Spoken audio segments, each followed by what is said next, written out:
teman-teman Asah Diri, balik lagi di podcast Asah Diri bareng Vina dan gue Bayu. Dan kita hari ini pengen update sedikit, nggak tahu sih sedikit atau banyak. Kita pengen update tentang hidup karena lately Vina sama gue, kita berdua sama-sama sibuk. Makanya sorry banget buat teman-teman yang mungkin udah nunggu podcast Asah Diri.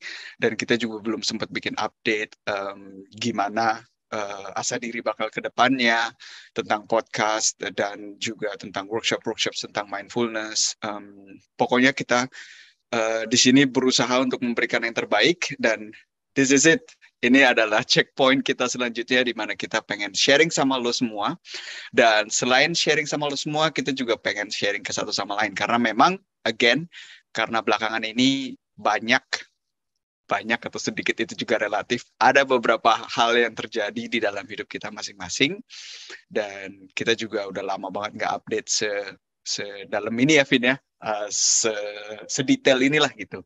So, kita welcome kalian ke conversation dan update hidup dari Vina dan gua. Hai, Vin. Iya. Hai, Bay. Ini sekaligus buat jadi ini ya, kayak mungkin catatan perjalanan kita berdua secara online ya.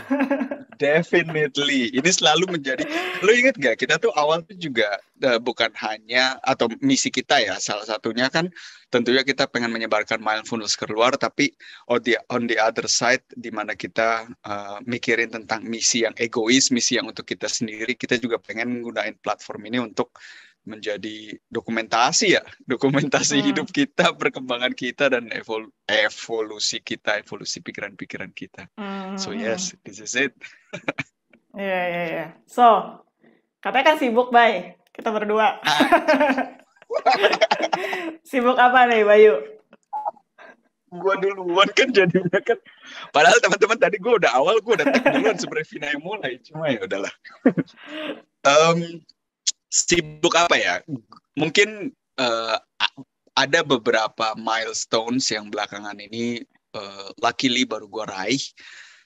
Salah satunya adalah gue sekarang jadi certified yoga teacher, Vin.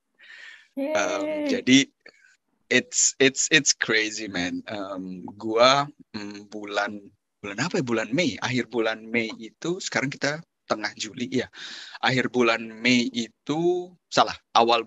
itu gua ke India buat ngambil yoga teacher training.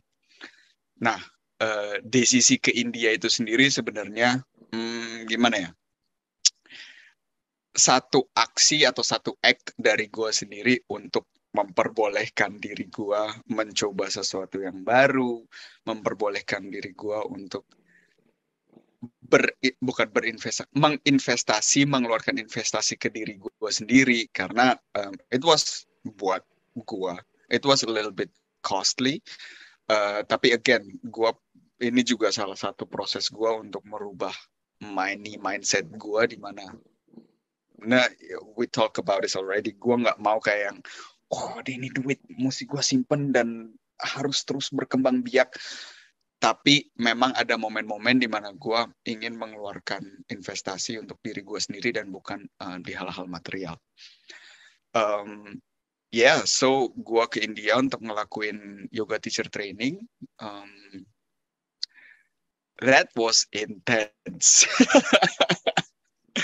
Intense in a sense, gue to be honest, gue sama sekali nggak research sebelumnya.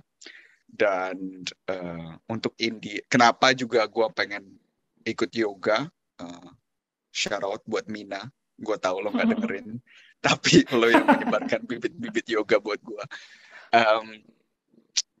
Ide di belakangnya adalah dengan tema mindfulness yang kita bawa, yang kita berusaha untuk share dari level intelektual gitu ya, dengan semua knowledge yang kita kasih, dan kita juga selalu share, hey, jadiin momen ini di mana lu sekarang mendapatkan informasi dan knowledge yang baru, bawa knowledge ini ke level experience, lu coba sendiri, jalanin dan lihat apa yang terjadi di lu. Dan dengan yoga ini, intensi gue adalah untuk masuk ke level experience, tapi bukan dari segi intelektual, melainkan dari segi embodiment di mana gue melakukan ya yoga practices itulah. Dan ya, I mean, gue nggak ada ekspektasi sama sekali. Ya, sebenarnya ada ekspektasi. Gue ekspektasi sebenarnya untuk belajar poses, gimana cara gue nanti bisa ngajar jadi guru yoga. But apa yang gue dapetin di sana itu, Berapa hari, Bay? Mungkin lu bisa eh, share. totalnya itu 3,5 minggu atau 4 minggu intensif dia programnya. Jadi kita start yoga practice yang pertama tuh jam 6.30 pagi sampai jam 18 malam, dan kadang-kadang ada opsional kelas malam juga jam 8 malam, dan itu 3,5 minggu totalnya. Mungkin kan ada yang tertarik juga karena di Indo kan juga emang apa ya, yoga, pilates itu belakangan kan emang juga lagi banyak ya. Kalau emang ada yang pengen kayak lu nih ke India, itu lu perlu basic yoga nggak sih, Bay, ke sana? Apa semua orang tuh basically bisa ke sana buat dapetin sertifikat itu? Nah, karena gue sebelumnya juga tidak praktisi yoga sama sekali. I mean, gue stretching, gue ngelihat Mina waktu itu dengan segala practices yang dia lakukan, gue ngelakuin itu, tapi gue waktu itu masih mentidakkan yoga gitu loh, karena ngapain sih gitu kan. Tapi setelah gue melakukan teacher training itu, sebenarnya jawabannya enggak. Lu enggak harus, ya karena gue sendiri juga tidak ada knowledge tentang yoga sebelumnya kan. Dan sama efeknya setelah itu adalah sama seperti kayak lo kuliah. Begitu lo lulus kuliah, lo kan dapat sertifikat tuh. Tapi basically, lo tuh belum bisa apa-apa kan. Lo tuh belum bisa ngapa-ngapain gitu loh. Lu belum bisa ngajar, lu masih harus memperdalam praktis lo sendiri, lu masih harus lu masih harus melakukan, lu tahu gimana lu ngajar, tapi lu belum jadi guru gitu loh. Lu bisa menjadi guru dengan lo mulai ngajar dengan knowledge yang lu udah punya. Jadi jawabannya adalah siapa aja bisa melakukan itu, dan siapa aja menurut gua pribadi dengan program yang gua lewatin di sana itu, lo pasti ngerasain growth yang lo bisa langsung rasain di situ karena memang intensif. Tapi jangan expect bahwa setelah itu lu akan mengerti atau lu akan bisa atau lu akan, karena yoga tuh ternyata yoga itu lebih daripada hanya pose-posenya saja. Di situ gue dapet kelas filosofi, gue demen banget di kelas filosofi ya. Maksud gue, kita juga bikin podcast ini sebenarnya berfilosofi ya. Dan itu gue di situ pertama kalinya real life gitu, dikasih pertanyaan dan ada Q&A session, dan dimana gue bisa mempertanyakan tentang hidup kepada seorang guru. Dan di situ gue juga ngerasain, dan gue suka banget sama guru filosofi gue karena di setiap akhir lection, apa sih namanya, di setiap akhir pelajaran yang dia kasih, dia selalu bilang, lo jangan percaya sama apa yang gue omong. Lo itu balik lagi ke ini piece of knowledge, lo cari tahu sendiri ini bener atau enggak buat lo. Wah, itu gue suka banget ya. Jadi kalau misalkan kelasnya 90 menit nih, lu 85 menit lu udah, oh ya, iya, wah ini masuk akal nih kayaknya.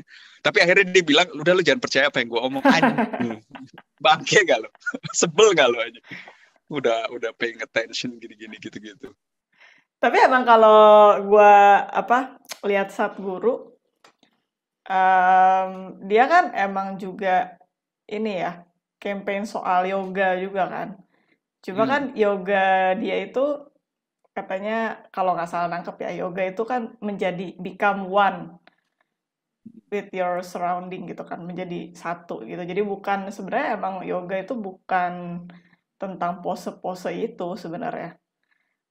Genau. Jadi Ya kalau itu menarik sih, karena banyak kan orang tahu ya yoga ya olahraga dengan pose-pose sulit itu kan. benar. Dan saya juga termasuk ke salah satu orang itu gitu, yang tadinya mengira, wah kayaknya asik nih kalau bisa jadi fleksibel gitu kan. Jadi memang yoga itu posturnya atau namanya asananya, yang bagian praktisnya di mana lo melakukan physical practice itu adalah satu bagian dari 8. Tapi jangan ngetes gua 7-nya sisanya apa. Pokoknya ada meditasi juga, ada. Jadi yoga tuh sebenarnya tuh as cheesy as it may sounds, yoga itu way of living. Jadi lebih dari situ, kayak ada salah satunya adalah misalkan ahimsa. Ahimsa itu adalah the non-violence. Jadi di mana lo kalau lo ngejalanin jalan yoga, ya lu gak non-violence bukan hanya ke dunia luar, tapi lu juga non-violence ke diri lu sendiri, which kalau di dalam interpretasi gue itu adalah self-love, self-patience and everything. Dan mungkin satu hal yang pengen gue tambahin adalah awal titik di mana gue mendalami dunia atau personal development atau spirituality ini kan vipassana ya. Dan gue itu tadinya sempet ada kayak pertanyaan, wah ini gimana nih nantinya gue kayaknya harus milih vipassana atau yoga atau apa gitu ya. Kayak harus either or gitu loh. Dan yang gue dapetin dari situ adalah itu urgency satu sama lain. Itu mengkomplementari satu sama lain. Jadi bukan either on, tapi lebih ke and. Dalam artian vipassana, di dalam pengertian dan experience gue, vipassana itu di mana lu tidak melakukan apa-apa dan lu hanya observe diri lu sendiri. Itu udah yang paling pure lah. Lu udah nggak manifestasi masa depan, lu nggak menyembuhkan luka masa lalu, lu udah nggak usah ngerti, lu nggak usah seliweran kiri kanan ke past and present gitu. Past and future. Itu udah paling pure, dan nggak ada orang yang beralasan gue nggak bisa vipassana. Sebenarnya nggak ada gitu loh, karena lo nggak harus melakukan apa-apa, lo cuma harus duduk dan mengamati saja. Sedangkan yoga meditations yang gue pelajarin di sana, asananya, posturesnya itu adalah kalau lo choose untuk play this game of life dan lo nggak mendedikasikan hidup lo untuk hidup sebagai biksu atau hidup sebagai seseorang yang memang menjalani spirituality untuk meraih enlightenment, melainkan lo masih part of the society dan lo mau memberikan impact yang besar di dalam hal-hal yang lo create. Orang biasa lah gitu, orang bukan awam ya, orang biasa lah gitu. I think you get it. Dengan yoga itu bisa membawa lu itu kayak jalan yang ini loh, jalannya itu bisa kayak gini gitu loh. Dan kalau lu ngelewatin jalan ini, the way you play the game of life will be more better, I would say. Gue nggak tahu deh better tuh kata yang tepat atau enggak, tapi until now sih gue ngerasa it does make my life better. Tapi itu menarik sebenarnya dari awal lu cerita bahwa ini adalah sebuah bentuk investasi buat diri lu sendiri gitu ya. Which I know itu buat sampai ke titik itu lu naik turunnya gila ya. Tapi maksudnya gitu loh, itu satu mindset yang gue kan ada channel gitar ya yang lo tahu. Gue tuh selalu berusaha mencoba menanamkan bibit itu loh, bahwa investasi itu tuh nggak cuma soal duit. Kadang yang bikin jadi pertanyaan tuh malah justru kayak gini, misalkan ada orang tahu mau belajar hal A, dia udah punya nih uangnya, tapi tetap begitu ada jalannya yang dikasih gitu ya, masih menurut mereka ini bukan sebuah investasi.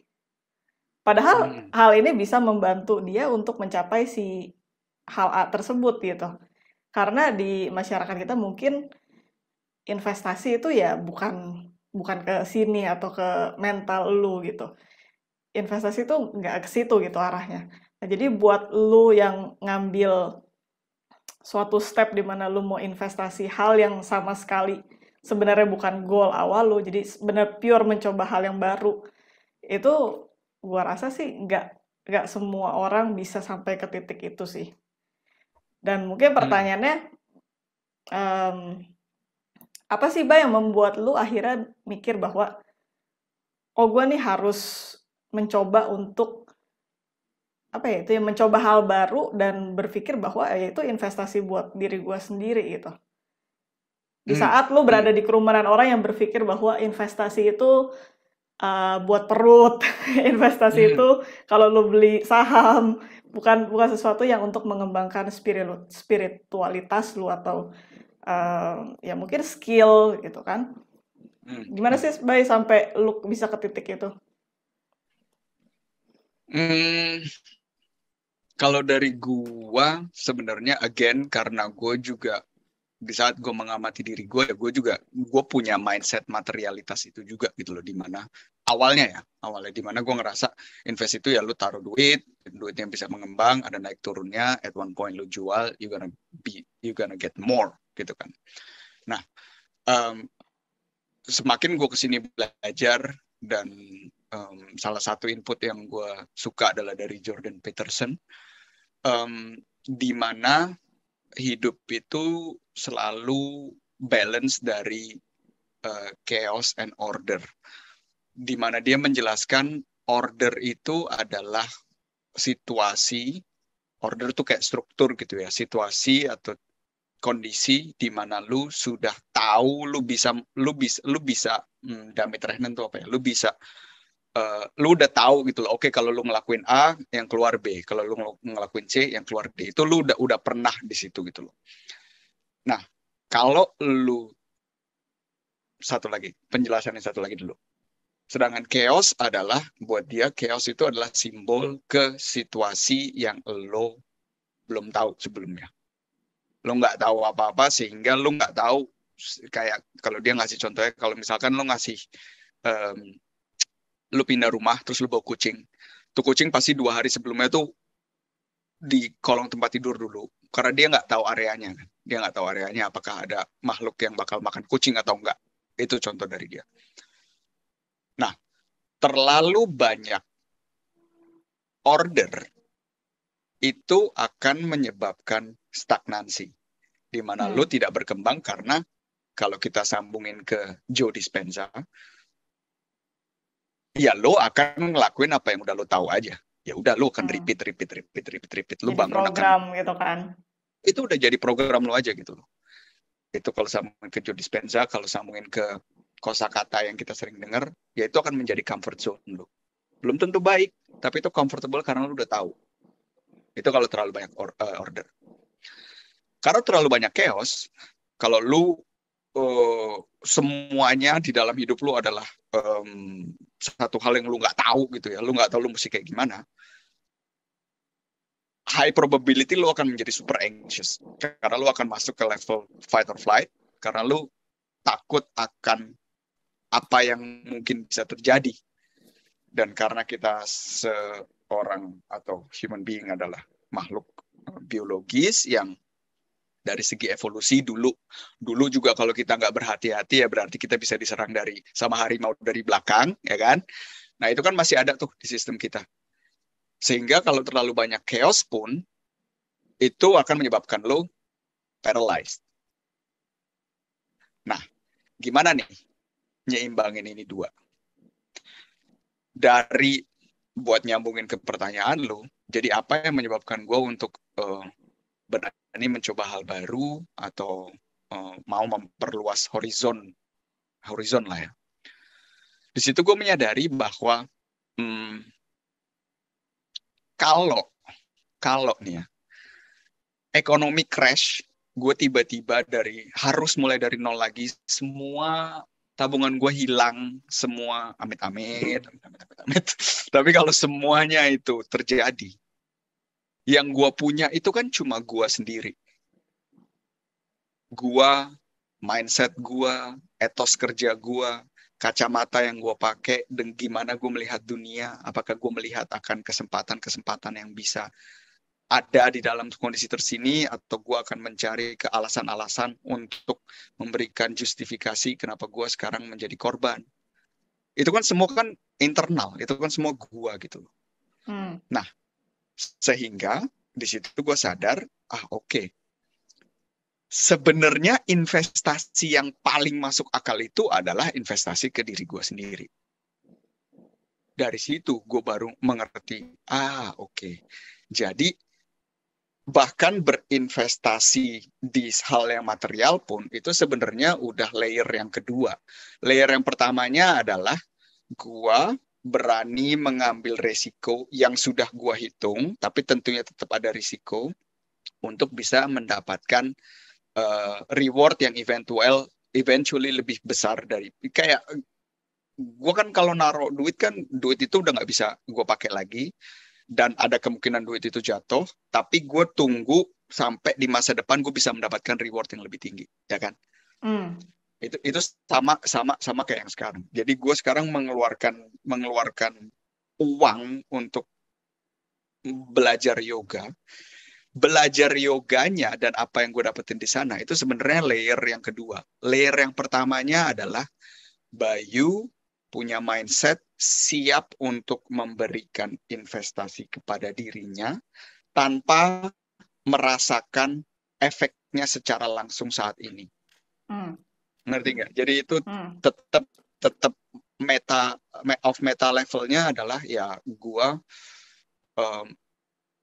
gua pengen balancing chaos dan order itu di dalam hidup gua. I don't know if that makes sense. Mungkin lu nggak pengen lu balik lagi ke tadi ke money mindset lu itu ya, yang sehingga membuat lu stagnan, nggak gerak kemana-mana akhirnya. Ya, benar.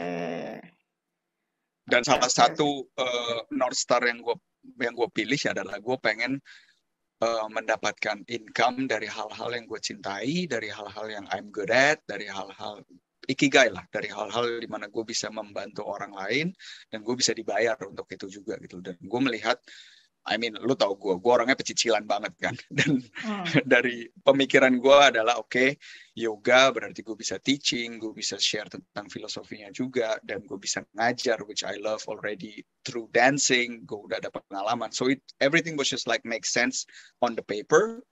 And on the other side, di mana gue memperbolehkan diri gue untuk ya udah ini leap of faith gitu loh, percaya menghitung lalu percaya setelahnya. Ya. Seru ya berarti ya dari bulan Mei kemarin. Ya. Itu salah satu ini yang experience yang gila banget sih, karena mungkin satu tema lagi, and then I would love to jump to you because I've been talking for a while now. Di situ kita sering ngobrol juga tentang inner child, Evin ya. Kita udah ngobrol tentang inner child, dan di dalam jangka waktu sebulan itu gua finally merasakan atau kayak nyerap pengertian gua tentang inner child, Bayu yang kecil, luka-luka yang mungkin terjadi di masa lalu. Di situ gue merasakan itu dan bisa mengamatinya dari perspektif burung, bird view gitu. Jadi di situ gue gimana ya ceritanya? Let's say kayak gini. Di situ ada satu cewek ya yang menurut gue, ini cewek menarik nih gitu ya. Atraktif. I was attracted to her. Nah, dari kondisi seperti itu, gua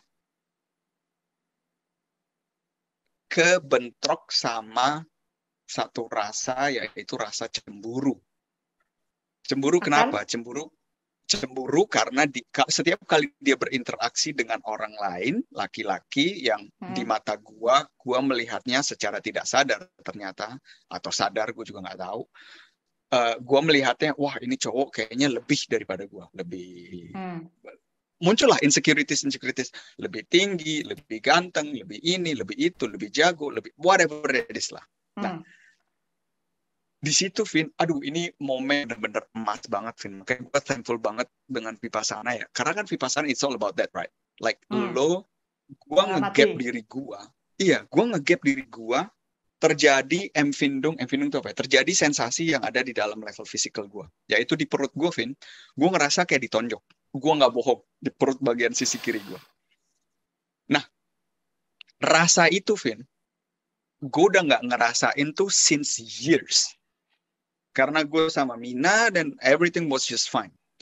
Rasa itu tapi gue 100% bisa bilang bahwa rasa itu tuh familiar banget. Hmm. Terus gue tanya, gue mikir dong, ini familiar dari mana gitu kan? Kan gue nggak pernah, kan ini gue baru gitu loh nyampe di India gitu kan. Ternyata setelah gue amatin lagi, ini adalah rasa yang selalu gue dapetin di saat gue tidak mencintai diri gue, tidak menerima diri gue apa adanya, gue ngerasa insecure dengan diri gue sendiri. Dan itu termanifestasi ke cemburu, kalau misalkan, kalau I really mean it. Di saat kita SMP SMA dulu sama mantan gue, kalau mantan gue lagi kemana, gue kan dulu over possessive, Vin. I mean you know it. Nah, feeling itu tuh muncul lagi, Vin. Like I was like, this can't be true. I thought I'm done with this. I thought I'm healed. And then, ya abis dari situ, baru gue bener-bener thankful bahwa satu, even though it was hurtful ya, tapi yang pertama adalah gue aware akan hal tersebut. Yang kedua, gue sadar bahwa rasa yang gue dapetin itu tidak ada hubungannya dengan si wanita ini ataupun dengan si pria ini. Nggak ada hubungannya. It was all me and me. Nah, dari situ gue belajar untuk melihat, oh, si Bayu itu tuh masih terluka. Si Bayu itu tuh ada, masih ada ketakutan atau situasi-situasi yang bikin dia get-trigger. Nah, di situ baru gue mulai menyibukkan diri gue dengan inner child meditation, di mana gue berbicara dengan Bayu yang kecil dan let him know bahwa it's alright gitu loh. Dan the way it was, it has to be the way it was di masa lampau because of reasons yang gue juga nggak interested in kulik-kulik lagi. But now we are here. Now we know more about ourselves. Now we know more about self-love and everything. So I don't have to be scared anymore. Dan itu benar-benar satu realization yang buat gue kayak, kayak lu habis pakai backpack yang berat banget seharian terus lu lepas gitu loh. Anjir. Sentence terakhir, karena di situ gue sadar bahwa rasa yang terjadi di dalam diri gue itu tidak ada urusannya dengan dunia luar. Jadi dunia luar itu hanyalah hal-hal objektif saja yang terjadi. Cuma begitu gue merasakan atau melihat, atau begitu gue bersentuhan dengan hal-hal di luar, gue akan memiliki realita gue sendiri dengan interpretasi gue sendiri yang sudah terbentuk dari masa lalu. Dan karena gue yang membentuk struktur ini, gue juga bisa merubah struktur ini. Nah, that was beautiful realization. Ya itu gold banget sih emang, Bay. Itu kan yang maksudnya selama ini kita pengen achieve di diri kita sendiri juga, dan kita pengen share itu. Walaupun ya untuk sampai ke titik yang maybe dibilang healed, ya itu beda-beda buat tiap orang, dan mungkin buat lu sama gua panjang gitu jalannya ya. Dan itu nggak bakalan kecapai kalau misalkan ya itu tadi sih, lu nggak terbiasa untuk menyadari apa yang terjadi sama diri lu sih, jadi si pengamat itu. Dan itu sih menurut gua, coba ya semua orang bisa mempraktekkan itu gitu. Kayak si Lewis Howes, dia bilang, mungkin kalau di bahasa dia pakai katanya terapi gitu. Terapi itu dia bilang semestinya buat semua orang, bukan karena kita ini ada yang damage di diri kita, tapi cuma buat realize aja apa sih yang terjadi kalau misalnya kita berhadapan dengan situasi A, B atau C gitu. Nah, yang menjadi penting adalah ketika kalau misalkan kita reaktif ke situasi-situasi tertentu. Nah, itu kan udah pasti kayak lu tadi gitu loh. Jadi pasti itu ada sesuatu nih, sesuatu yang Hmm. udah keprogram di bawah alam bawah sadar lu gitu kan. Dan ya kalau gua, gak tau sih, gua lupa gua udah pernah cerita belum ya yang di podcast terakhir yang soal gua bukan confront in a bad way ya, confront bonyok gua soal apa yang gua rasain terhadap Belum mereka. cerita di podcast terakhir. Nah, itu kan juga one of my inner child trauma, maybe you can say ya. Tapi trauma di sini bukan dalam arti hal yang buruk gitu. Cuma ada, setelah gua tilik ke belakang, memang ada beberapa hal yang menjadi reaktif di diri gue ketika gue berhadapan dengan situasi-situasi tertentu gitu. Nah, itu perlu lama juga tuh buat realize itu gitu kan. Karena selama mungkin bisa dibilang 28 tahun sampai gue akhirnya kenal mindfulness, itu gue cuma taunya, oh ya udah gue reaktif. Emang situasi ini nggak enak aja, gue nggak suka sama situasi kayak gini gitu. Tapi baru setelah mengenal mindfulness, gue kulik kan, ini kenapa ya, kok selalu kayak gini, di situasi yang sama selalu responsnya kayak gini. Nah, ternyata setelah dikulik ya, ujung-ujungnya balik lagi ke childhood, gitu kan, apa yang terjadi di keluarga, kayak gitu. Dan kayak yang lu bilang, setelah tahu itu kayak belum semua backpacknya jatuh, tapi at least bebannya udah dikit-dikit dikeluarin dari backpacknya gitu. Nah, sampai akhirnya gua ngomong sama bonyok gua soal itu juga, backpacknya nggak jatuh semua. Tetap masih, sekarang gua masih pakai backpacknya. Cuma at least udah enteng lah. Dan itu memang proses sih. Proses yang gue juga nggak tahu sampai kapan, apakah bisa 100% healed, atau itu memang udah jadi bagian dari diri gua aja, dan ya udah deal with it. Tapi udah nggak reaktif lagi ketika berhadapan dengan hal itu. Itu emang gold banget sih, Bay, ketika lu bisa realize itu. Nah, kalau tebakan lu atau bukan tebakan ya, kalau rasa lu, menurut lu bakal nggak ada kayak satu poin gimana, oh udah nyampe sini gue bakal heal 100% gitu? Di titik ini gue bilang enggak. Karena mungkin kalau dibandingin secara logika aja ya, 28 tahun gue, ya mungkin nggak 28 tahun gue membawa perasaan itulah. Maybe let's say kayak belasan tahun. Terus gue baru mencoba untuk proses healing ini beberapa tahun belakangan. Itu kan masih, proporsinya kan masih jauh gitu loh. Jadi untuk sampai ke situ ya, gue yang harus terus mengingatkan diri bahwa ketika bertemu dengan situasi tersebut, ini bakalan ke-trigger, tapi lu udah tahu sebabnya apa kalau lu ke-trigger.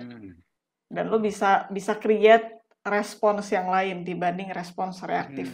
Nah, itu sih yang menurut gue pencapaian lah, pencapaian di tahun ini gitu. Karena ya again, menurut gue tiap orang pasti punya masalahnya tersendiri gitu, nggak selalu harus besar kayak gue gitu ya. Jadi ya bisa aja kecil-kecil, cuma kan kalau misalkan lu selalu reaktif dengan hal yang kecil-kecil itu kan juga capek juga ya. Jadi ketika lu bisa sadar dan create respons yang berbeda, menurut gue sih itu udah suatu victory buat lu gitu. Definitely. Dan gue juga dua thoughts yang sekarang muncul ke permukaan. Yang pertama, gue juga setuju sama lo di poin ini. Gue juga nggak mengharapkan atau nggak bakal sadar kayak nggak bakal kita kayak 100% healed udah nggak muncul lagi tuh, kayaknya sih nggak percaya. Gue gambar yang ada di kepala gue tuh kayak sistem Jepang ini, lo tau nggak sih yang dia bilang kalau mangkok pecah, mangkoknya lu bisa sembuhin lagi dengan wrist-nya, retakannya itu lu taruh gold gitu kan ya, lu taruh gold, jadi sehingga bahkan itu bakal lebih worthful, bakal lebih bernilai daripada mangkok sebelumnya. Tapi tetap lo akan lihat bahwa mangkok ini udah pernah pecah sebelumnya gitu.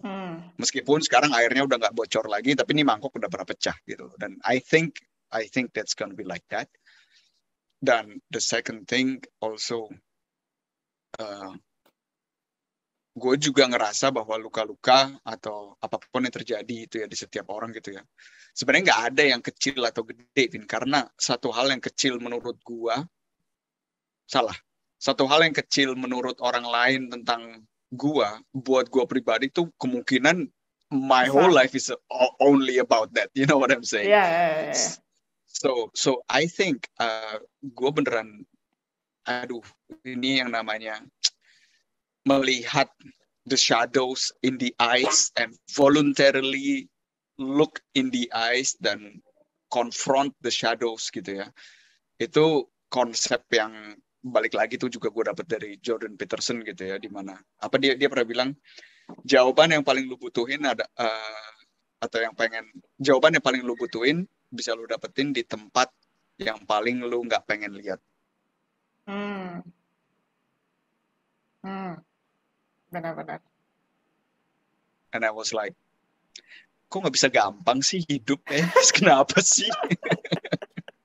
Tapi the beauty itu justru ini loh, Bay. Nggak tahu ya, lu merasakan juga apa nggak? Di saat lu sudah bisa realize gitu ya, lu punya satu luka gitu.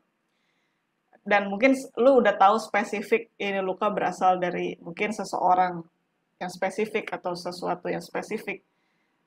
Itu tuh lu bisa grow compassion gitu loh, Bay. Bukan cuma misalkan lu benci nih sama satu orang tertentu lah. Lu benci banget seumur hidup lu. Tapi lu udah ngerti kenapa sih lu benci. Kenapa sih itu membuat apa ya? Kenapa lu benci juga apa yang dikatakan orang itu misalkan kayak gitu. Dan lu jadi bisa memperluas perspektif lu bahwa contohnya misalkan ya mungkin dia juga berada di posisi yang gak enak. Atau mungkin lu bisa berpikir bahwa semua orang itu yang gak ada yang perfect, lu gak bisa membuat semua orang senang. Tindakan lu mungkin gak menyenangkan juga buat semua orang gitu kan. Jadi lu bisa tumbuhin compassion ke orang tersebut dan lu juga bisa tumbuhin compassion ke diri lu ketika lu ke-trigger gitu. Oh ya udah nggak apa-apa ke-trigger, tapi at least gue tahu kenapa gue ke-trigger gitu. Jadi bukan lagi lu menyalahkan diri lu bahwa kenapa sih gue kayak gini kayak gitu loh. Jadi itu juga satu hal yang menurut gue sekarang ini membuat hidup lebih peaceful aja sih. Gitu. Karena kita memaklumi diri kita sendiri yang sebagai manusia, ya wajarlah lu trigger orang ada reasonnya, dan lu juga udah sempat kulik. Kalau lu beruntung mungkin lu bahkan tahu reasonnya apa gitu kan. Tapi this compassion to oneself, that's a big sentence, that's a big one. It is. Dan gue juga gue juga ngerasain hal itu gitu loh, compassion ke orang lain dan compassion ke gue sendiri. Dan itu semua, isn't it like, dan itu semua terjadi atau muncul, empati muncul dengan sendirinya hanya dengan mengamati saja, ya kan? Iya, Sebenarnya kan? sebenarnya iya. Sebenarnya kan? Sebenarnya iya. Cuma kan emang proses mengamati itu kayak tadi lu bilang tempat paling gak mengenakan tuh in the shadows kan. Dan in the shadows is dark. Ya, ya untuk pergi ke tempat itu ya nggak semua orang mau gitu. Nah, Kalau ini lu kalau nggak di misalnya, force. ya. You don't have to answer kalau ini terlalu personal ya.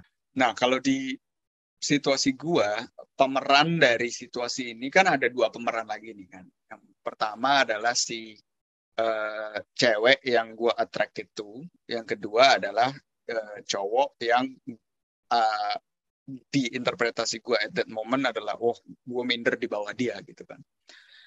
Nah itu tapi menurut gue pribadi, bukan dari pemandangan gue itu lebih mudah gue untuk melepaskan dari kedua pemeran ini, karena kedua pemeran ini tidak ada, gue nggak kenal dia sebelum hari itu gitu basically, ya kan. While in your case di mana lo mengkonfront dan memberikan sebuah your truth kepada bonyok lo gitu ya. Relasi lo ke bonyok lo kan ya obviously kan orang tua anak dan memang ada relasi yang jauh lebih dekat gitu kan. It's not even to compare kan. Doesn't even make sense to compare. Nah, ada nggak different? Gua membayangkan itu, gua akan punya pertanyaan kayak mereka akan bereaksi seperti apa ya? Sehingga pertanyaan itu mungkin bisa menyetop gua untuk serving the truth. Sedangkan gua serving the truth ke mereka itu cost-nya, kalaupun mereka nggak mau ada apa-apa sama gua, ya udah emang sebelumnya juga kita nggak kenal gitu. Nah, kalau di lu kayak gimana proses? Ada nggak pikiran kayak gitu dan prosesnya bagaimana sehingga lu tetap bisa choose like to serve your truth? Ada banget sih, Bay. Ya, bayangin aja kayak,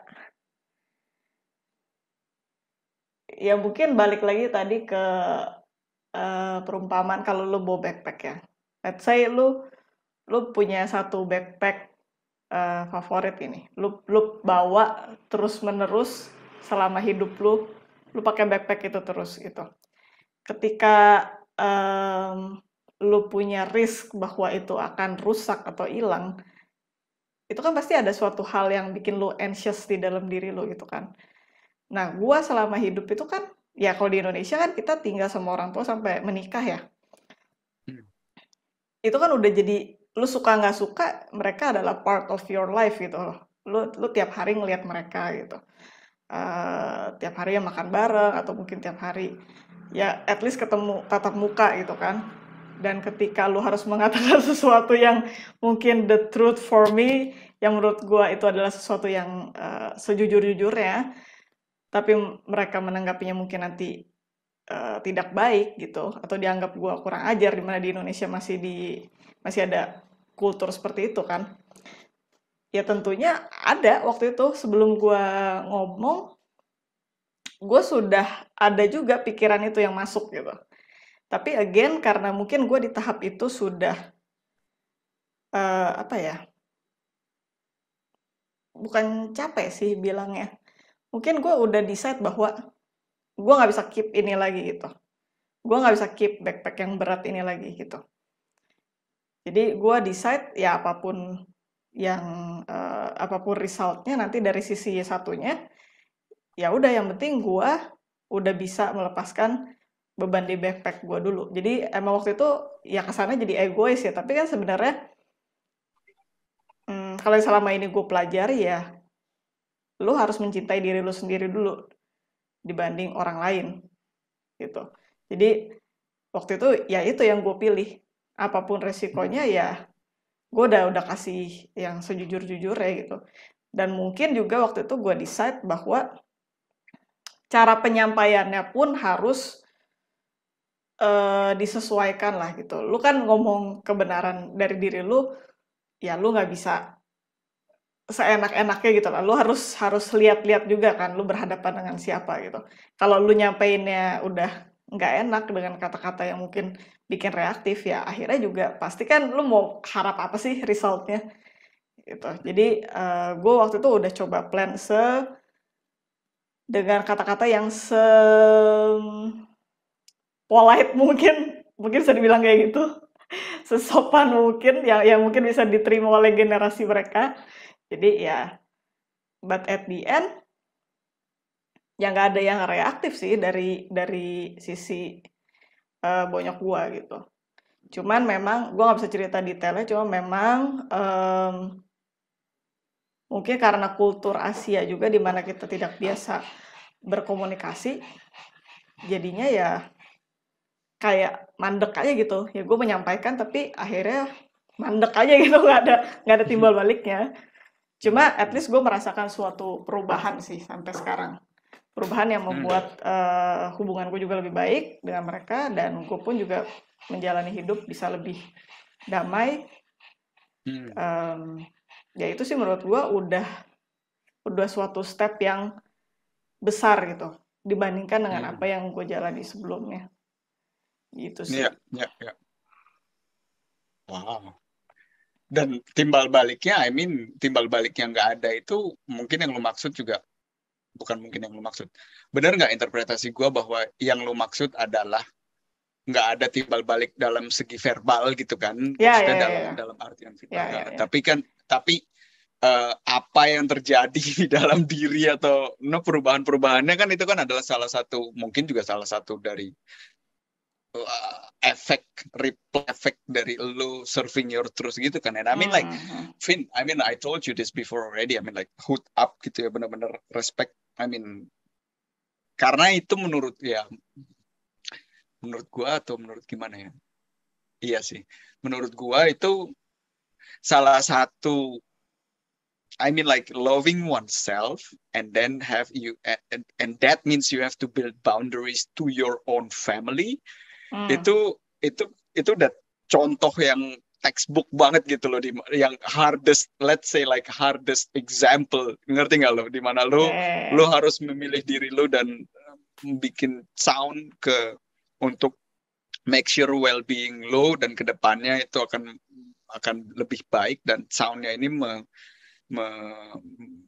separate lo atau bukan enggak harus separate sih bahkan lebih sering bahkan setelahnya kondisinya akan lebih merekat gitu kan tapi kan butuh waktu tapi dan imajinasi kita kan goes wild gitu kan oh anjir what if gitu kan what if ternyata neraka itu ada dan saya sekarang durhaka dan saya masuk ke neraka nanti I don't know that was just like playing it was just dumb joke but I think you get what I'm saying dan itu ini sih apa namanya it's a boss move buat lo sendiri dan gue juga as I said to you before already like gue percaya bahwa ya itu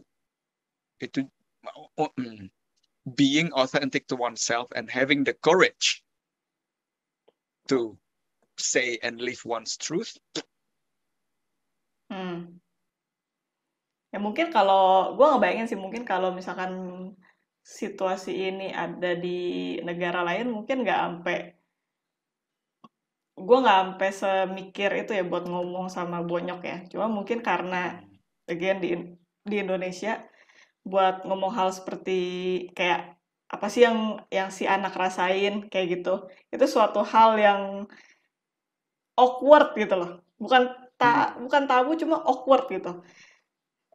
Dan kesannya tuh kalau di Asia mungkin ya anak tuh akan selalu menjadi anak gitu. Maksudnya lu tetap punya strata di bawah bonyok lu gitu. Jadi ketika lu mau bilang sesuatu yang seakan-akan lu yang lebih benar dari bonyok lu, itu memang sesuatu hal yang mengerikan dan awkward sih memang.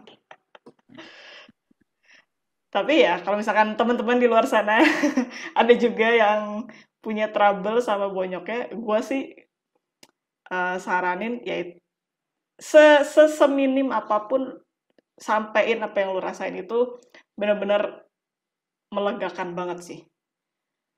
Dan lu nggak pernah tahu bahwa ya bisa aja itu akhirnya menjadi titik balik di mana hubungan lu sama keluarga menjadi semakin lebih baik gitu.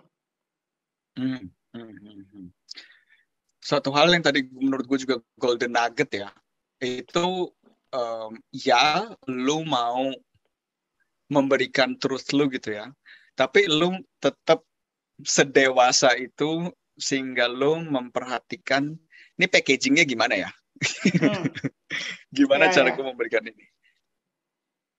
Itu karena sorry, gue memberikan satu konteks. Karena kalau gue, Vin, kayaknya gue ya gue batuk sih orang sih. Gue kadang-kadang ya gue tuh iya.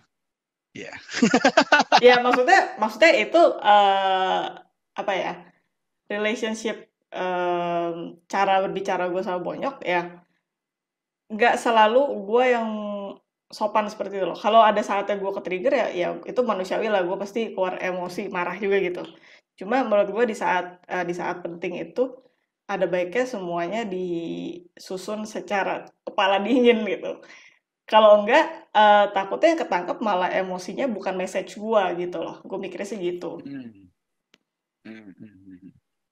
Yes, very very wise my friend. Begitulah perjalanan di tahun baru ini. Ya, begitulah. Jadi, teman-teman Asa Diri, update hidup kita berdua yang sudah sekian lama tidak diupdate. By the way, mungkin teman-teman juga nggak tahu sih kalau misalkan kita berdua sering update diri, cuma nggak sesering itu juga satu sama lain. Jadi sebenarnya ini momen menyenangkan juga buat kita berdua ngomong di podcast update diri masing-masing. Oke. Ya udah kalau gitu nanti kita ketemu lagi dengan update-update selanjutnya. Dan by the way kita juga senang banget kalau misalnya teman-teman ada yang pengen share, mungkin ada perjalanan hidupnya, maupun terkait dengan mindfulness atau enggak, bisa tulis di komen atau reach out di Instagram juga bisa. Oke, kalau gitu kita ketemu lagi di podcast Asa Diri berikutnya. See you. Hey guys, thank you udah ngedengerin episode podcast Asa Diri kali ini. Semoga episode tadi bisa memberikan nilai lebih dan value lebih untuk lo yang ngedengerin. Kalau lo pengen support kita, bisa dengan follow Instagram kita di @asahdiri.ind, subscribe YouTube channel kita di Asah Diri, dan juga bisa taruh review di Apple Podcast. Ingat juga untuk share ke teman-teman kalian dan terus asah diri. Karena berlian tidak bersinar dengan sendirinya. Sampai ketemu di episode selanjutnya.